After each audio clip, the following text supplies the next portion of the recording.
Welcome to Community Conversations, the See You Around community podcast all about you, your neighbourhoods and the people living in them. Each week we meet a lovely community member living locally and learn all about them, their passions and what attracted them to their neighbourhood. This week, the UAE's favourite magician Magic Phil joins us. We find out all about what brought Magic Phil to the UAE, what it's like to publish a book and what the future has in store for our favourite magical man. This is Community Conversations.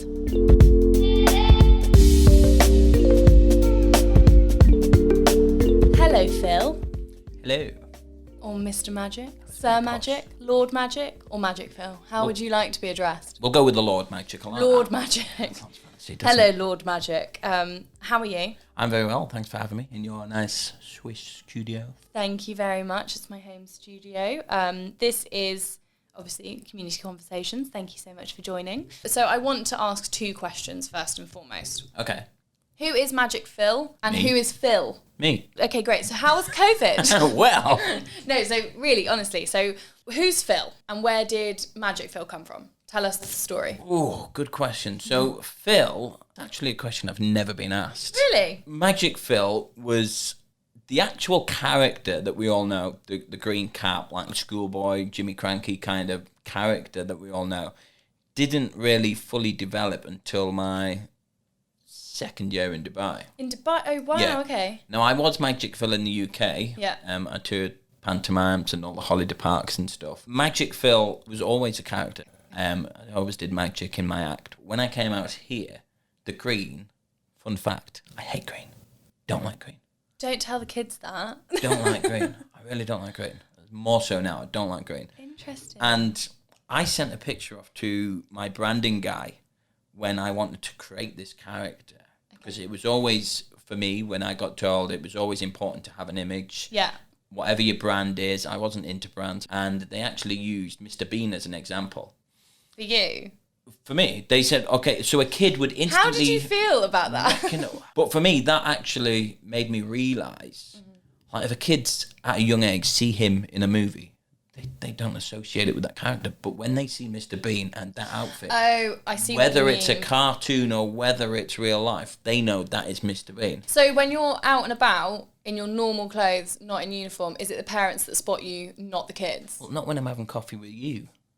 Like Oh, we had yeah. Kaya that time. We were sat talking about, so, do you get recognised a lot? I'm like, yeah, I do. And then you're like, no, I don't really. Never. And then this woman comes up and goes, oh my gosh, Bella. But then I'm like, where's the kids? It's me. Tilting your hat No, to it was the you side. that got it all there. I've never really been spotted. So yeah, that was like a first for me. And she got her pictures out of a bag and started signing them. So is it? But It's mainly the pair. Like, I would be stood in a queue in a supermarket and I'll have some fully grown man stood behind me going, stay silly. And I'm like, I'm not turning around. I'm not turning around. He's like, stay silly. And I'll turn around and be like, oh, mate, my kids love you. I'm like, yeah, but if your kid was in the queue, he wouldn't be doing that. Yeah. You know, and they love it. You know, it's always the dads or the mums will come over and, oh, my kids love you. And you know, that's the point. That's just what it so, is. like, Yeah. You know, it's... Is it rewarding for Yeah. you? And if I ever see a child or a child recognises me in the supermarket, I'll always give my time. Since having baby magic, do you feel like your dad jokes are getting I'm allowed to say them now. Yeah. I am allowed to say dad jokes. I have that official title now. I've even been approved and verified on Twitter to a dad joke community. Did you come out here planning to be Magic Phil, planning to be a children's entertainer? Did you think that your career, or you would be your own boss at this point? Mrs. Magic and I came out for a 2-week holiday. Like, purely, it was a holiday to come out and see her parents. I had a pantomime contract to go back to play one of the Ugly Sisters. Okay. Oh, yes, I did. And Hannah was due to go back to go on tour with a Take That tribute band as well. And so we both had contracts to go back, and we came here for 1 week and we just fell in love with the place and never went home since. In fact, I should call my parents. Mom, if you're listening, I'm in Dubai. Just so you know, I'm here. I'm safe. No worries. I'm with Bella. Hiya. Okay. So that moment, 2 weeks at the 2-week stage of your holiday, and you went, I could make it as a kids magician. Is that what you thought, or No. what did you think you were going to do? Because we I always did that, and I always did the mag check and all that kind of stuff. And Hannah as well always did the dancing side of it. We actually, when we came out, we fell in love with the place, and we didn't even think about Jobs. what we were going to do. I was applying for like these party centres and stuff, and just going in and be like, really? yeah, I'll, just work on the counter. And Hannah was applying for like waitresses jobs and stuff. Wow, And okay. I remember my very, very first gig, and it was at the Oasis Centre, and I went on stage because I got talking to some guy when we were out and stuff, and I was telling him what I'd done, and he actually worked for a kids entertainment company out here that is no longer, and he actually called me and gave me a gig at Oasis Mall. This was whilst I was on holiday, so I had none of my stuff. None of my stuff. I had nothing with me, so it was a Daiso job. Go there, spend a couple of pounds, and Don't give away your secrets. If it's a Daiso job, I'll get started. Go get yourself to Daiso. It's how you make it. And I went on stage, and I remember being so nervous, not because I was nervous of the audience. It was purely because I never performed in Dubai. I didn't know what the reactions would be. I had a bag of just cheap stuff from Daiso, which is an amazing store, by the way. And the crowd just went crazy. Then I went back after that gig that night, and it was just in my head. The reactions were great. Yeah. It was, I was funnier than in the UK, and I don't know what it was. I don't know it. And for me, that was like a massive, massive boost because. I was going to ask a silly question. No, ask. I realised I was going to say, like, how was it when you got back and did a gig, but you never left, did you? No, yeah, never left. And I was saying to Hannah, and I was like, we had this discussion. We were in the pool, and we just looked, and we knew what we both were just like a light trying bulb to say to each other. And she knew that gig meant a lot to me. I knew Hannah felt the same as well, and she wanted to stay here. And then that's when the work really started. It was just crazy, because then I put out to all like these event companies and stuff, and all these kind of things, sent my stuff everywhere. Yeah. And then things started coming back, and because I got here right at that time, there was no other children's magicians here. There's magicians, okay, and we're all friends. We've all got our little WhatsApp groups. Oh, and, that's it's so all sweet. Friends, magic friends, yay! But yeah, we're all in our group, and we are our best agents. Yeah. If there's no gig for them, they'll post it in the group, and that's it. Now these are all, close-up magicians, adults, cards, coins, so it doesn't really help me out. But they may get a call for a kids magician or whatever, and it'll help me. No one goes on my websites and sees a guy in a green cap and green shorts and thinks, let's book him for our formal evening dinner. Let's put him in a nightclub. Just doesn't happen, does it? And it just grew from there. Every gig was bigger and better. And then it got to the point where, right, now I need to brand myself. Yeah. Because I was due to go home that Christmas to do a panto. And panto is a massive thing in the UK. And for me as well, I did panto since I was 6, 7. And amateur did it then. And then I did it professionally from the age of 16. Did you know that there was a panto scene here? Not at this time. Okay.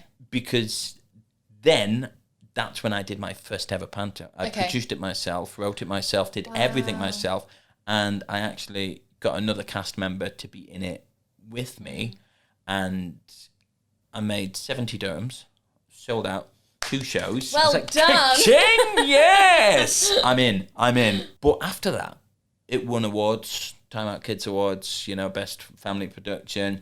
It really, that panto put me on the map. Amazing. Cost me a fortune. It's so interesting but because it put me on the map. the most interesting thing about like hearing all of this stuff is what you're telling me. I was 22 when this was all happening, so I didn't have kids. I wouldn't have known anything about you because I didn't go to panto. I was too old. Like, it just wasn't my thing. So hearing all of this stuff now, it's genuinely fascinating. Like, I didn't realise that you wrote it yourself and that you've done a lot of this just by building it yourself. That's incredible. Not a lot of people do. And no one reads a programme in the theatre. No one reads all the credits Look at the at all end the of a photos. movie and all that. They don't do it. And after that second year, my pantomimes grew and grew. The third year, I did Jack and the Beanstalk. I flew out cast. Amazing. Then I went to a bigger theatre. Was this with... So This was me. So Your this production is company? My production. Wow. So, I would have sewn the costumes if I could. I'm one of those. Wow. Has to do everything. I designed the costumes. I did the stuff, write the scripts, do all that kind of stuff, and even back then wrote the music. That's amazing. And the songs. And it was, since then, it was like, right, how can I grow now without getting a full team of dancers, without getting a full-on production? Yeah. And seeing the feedback, and some of it negative, some of it not, but it all helped. And it was like, there's not enough magic. There's not enough magic fill.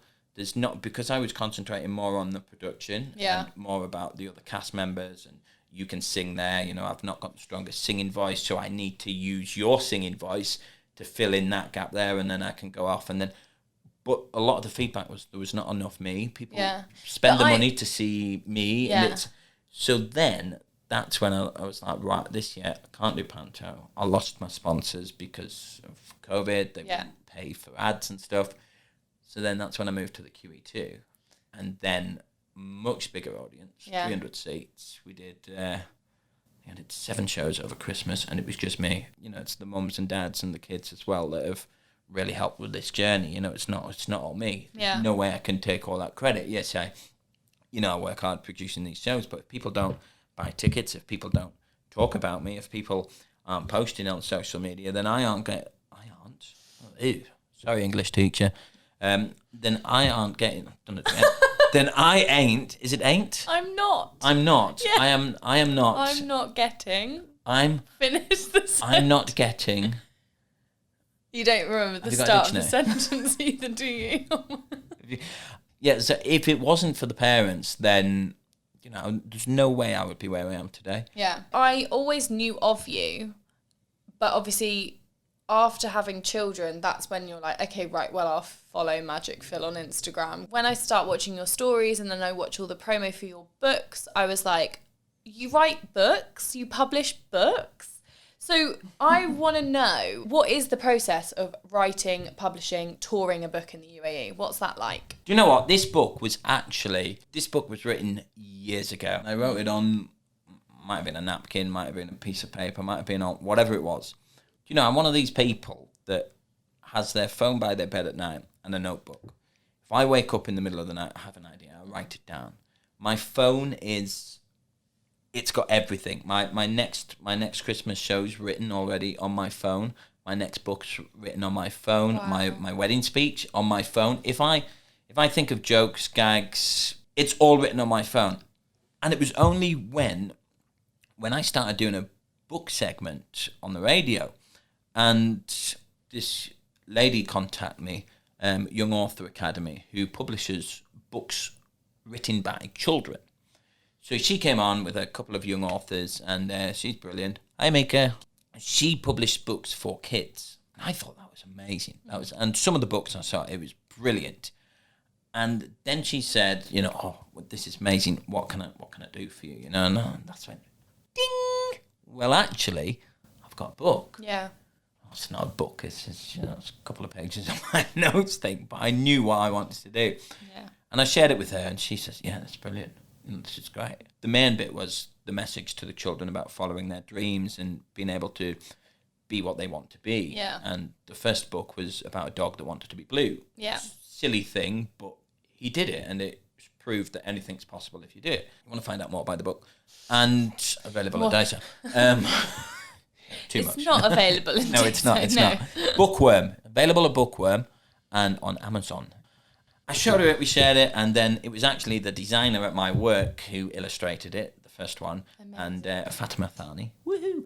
And we put this book together, a long process, really long process. People think it's easy. I'd be lying if I said it was. It really back and forth, and you'd think a children's book, which has 4 lines per page, is like, oh, anyone can do that. Quite simple, but it really isn't. You know, this book's going out to schools. You know, my English, my grammar, my grandma's got nothing to do with this. You know, my English, my grandma, I said grandma again. My English and grammar is not the best. Okay.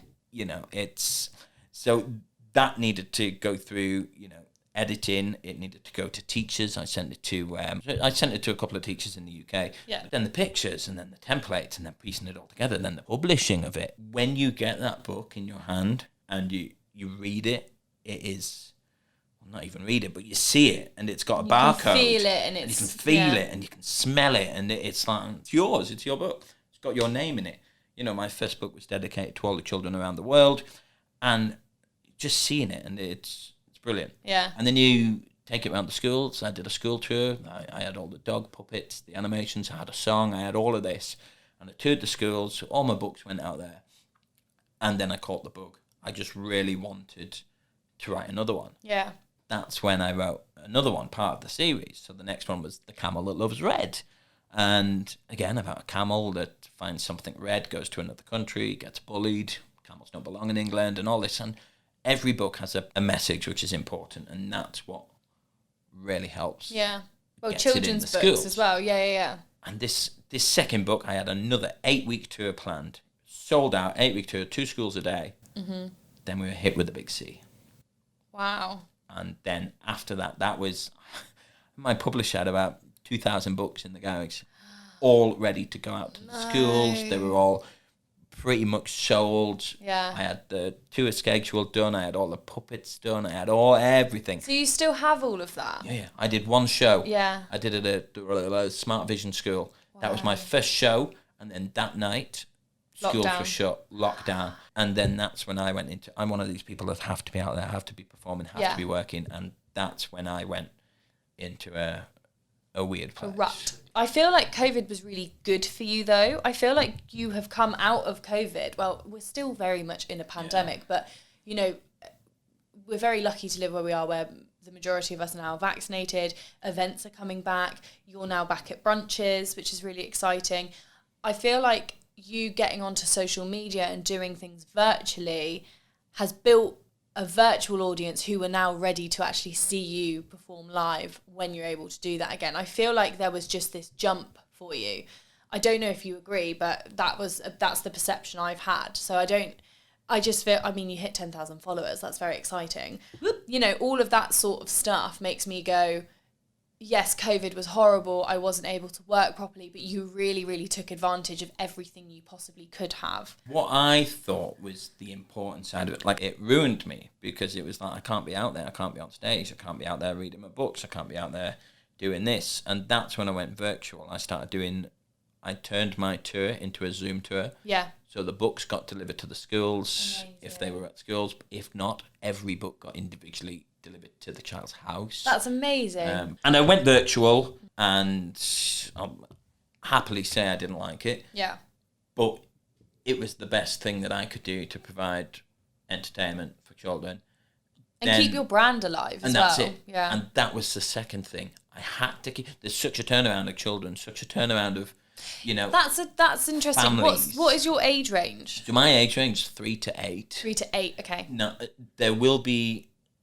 I've been here for some of the kids' whole life. Yeah. And they've grown up, they've watched every panto with me, and then it's the turnaround of their siblings. Yeah. They hit double figures, 10, too cool for Magic Phil. Yeah. But you still come to my show. And they're still there, like, secretly, like, you know, because they knew they used to love you, they knew how their siblings feeling, and there's been a massive turnaround of fan base this year, and I've noticed it a lot with my show and just with what I get tagged in on social media. Where do you see the future for Magic Phil? What do you want to do? I've got probably about 10 years left of Magic Phil Okay. before I start looking like that guy. Granddad Phil. Yeah, you know, again, back to Mr. Bean. This Yeah. is why he doesn't do it anymore. He'll lose that image. Kids won't recognise him. You won't recognise that brand. That's not Mr. Bean. You know? So I can always write books and hide behind a book. I'm starting now YouTube. So I'm filming now whilst I'm still looking like Magic Phil and got the energy to be Magic Phil. Because they will always be there, the views will be there. I mean, you the can way always that do that. The way that you're saying it is like that you're really old. You're not old, but I know it's I'm like not old, but it's that image to a kid. I'm a kid. yeah. Oh, that's so true. Actually, Magic Phil is a kid. I could chat for ages. Actually, I could chat forever because I feel like it's so interesting. There's so much to talk about, but we will have to end it there. We have been chatting forever. We have. But thank you so much for joining me. Thank you so much for sharing everything you did. And I'll see you next time. See you next time. She's going to say it. Day Jelly!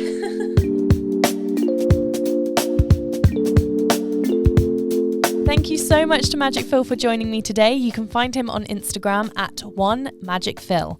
If you want to be part of community conversations, make sure you email info@seeyouaround.app. For all things community, events and lifestyle, download the See You Around community app now.